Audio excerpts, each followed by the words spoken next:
Il y en a qui sont contre, il y en a qui sont pour. Pour la rénovation de Notre-Dame ou contre la rénovation de Notre-Dame. 1 milliard d'euros en 24 heures. On a trouvé 1 milliard d'euros en 24 heures pour rénover cette magnifique cathédrale. Qu'est-ce que j'en pense? Moi, je m'en contrefous. Royalement, je m'en contrebalance. Mais ce qui m'intéresse, c'est ce qu'il y a derrière, l'idée qu'il y a derrière ça. On est dans un monde où il y a encore des personnes que je qualifierais de juste de naïfs et qui donnent encore énormément de confiance à nos dirigeants. On vote pour quelqu'un en espérant qu'il change notre situation. Et ce même mec pour qui tu as voté va te dire, écoute, c'est la crise, il va falloir que tu te serres la ceinture. Hein, il n'y a pas beaucoup d'argent, tu comprends? Tu te serres la ceinture, tu fais attention un peu, et ça va aller. Et pendant 5 ans comme ça, pendant le quinquennat, il va te vendre du blablabla, du bullshit, en tout en comprenant que c'est difficile. Il fait ce qu'il peut, mais l'argent peut pas. C'est pas facile de trouver de l'argent. Et là, brusquement, on sort 1 milliard de dollars pour rénover un très beau monument, effectivement. Donc je pense que, j'espère que cet événement-là permettra, au-delà du oui, pour, contre, qu'est-ce qu'on s'en fout en fin de compte, mais j'espère que cet événement permettra au plus grand nombre de comprendre dans quel monde on vit et que personne n'est là pour t'aider, que personne n'est là pour que tu te sortes bien, personne n'est là pour que tu sois plus heureux, personne n'est là pour que tu sois plus épanoui, personne n'est là pour changer ta situation financière, personne n'est là pour t'aider à t'épanouir davantage dans ce monde. Et que les personnes pour qui tu votes tous les 5 ans ne sont pas là pour te permettre d'avoir un compte en banque un peu plus rempli, d'avoir plus de bouffe dans ton assiette. Ce n'est pas leur rôle et il faut le comprendre. Et j'espère que cette situation qui est juste absurde permettra au plus grand nombre de comprendre comment le monde fonctionne. Il y a beaucoup d'argent dans ce monde, mais il est extrêmement mal réparti. Et si aujourd'hui tu votes encore pour des personnes en espérant qu'ils changent ta vie, c'est que tu n'as pas compris que tu te fais littéralement entuber. Si tu te plains d'avoir voté pour un mec qui t'entube, c'est que tu n'as pas compris que tu te plains dans le vide. Le mec pour qui tu votes n'améliore pas ton pouvoir d'achat, pas parce que c'est la crise, pas parce que c'est difficile, mais parce qu'ils s'en bat les cacahuètes de ton pouvoir d'achat. Donc, s'il est possible de pondre, parce que c'est vraiment le terme, de pondre 1 milliard d'euros en 24 heures. 24 heures. Une journée.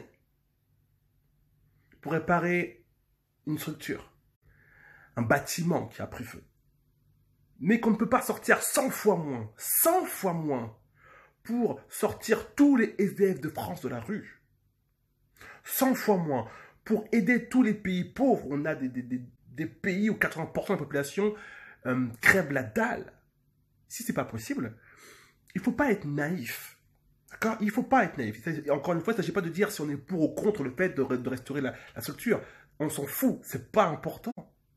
C'est de se dire pourquoi est-ce qu'on arrive à trouver 1 milliard d'euros pour un bâtiment et pas 100 millions d'euros? 100 millions d'euros pour sortir tous les SDF de France de la rue.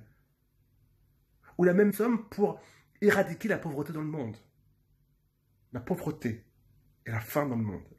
Pourquoi c'est pas le cas? La réponse est simple. Parce que ça ne fait pas partie du programme. Parce que ça ne fait pas partie du projet, tout simplement. Et que ça ne va pas changer. Et c'est pareil pour toi, peu importe ta situation aujourd'hui financière, si elle ne te convient pas, n'attends pas la fin du règne de M. Macron pour te dire « je voterai pour une personne qui va améliorer mon pouvoir d'achat ». Aucune personne pour qui tu vas voter va améliorer ton pouvoir d'achat. Ne rêve pas. Les personnes pour qui on vote viennent au pouvoir pour améliorer leur propre pouvoir d'achat et le pouvoir d'achat de leurs amis. C'est tout.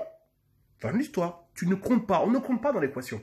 Donc il est important de prendre conscience que, en fin de compte, malheureusement, dans ce monde de barjots, puisque c'est un monde de barjots, la seule personne qui peut t'aider à te sortir de ta situation aujourd'hui, c'est toi. Et personne d'autre. Je dis bien, et quand je dis personne d'autre, toi, ce que tu as là-dedans, personne d'autre. Ne compte pas sur les gens, sur les personnes qui sont au pouvoir. Une dernière chose, parce que c'est quand même un sujet super intéressant, je trouve, n'est-ce pas? Je vois beaucoup de personnes qui débattent sur les réseaux sociaux. Je suis pour, je suis contre, c'est scandaleux, mais non, c'est pas scandaleux, ils ont raison, ils ont pas raison. Ne perdez pas votre temps et votre énergie à débattre sur le sujet. C'est une perte de temps et une perte d'énergie énorme. Et pendant que vous êtes en train de débattre pour avoir raison, en fin de compte, c'est juste une guerre d'ego.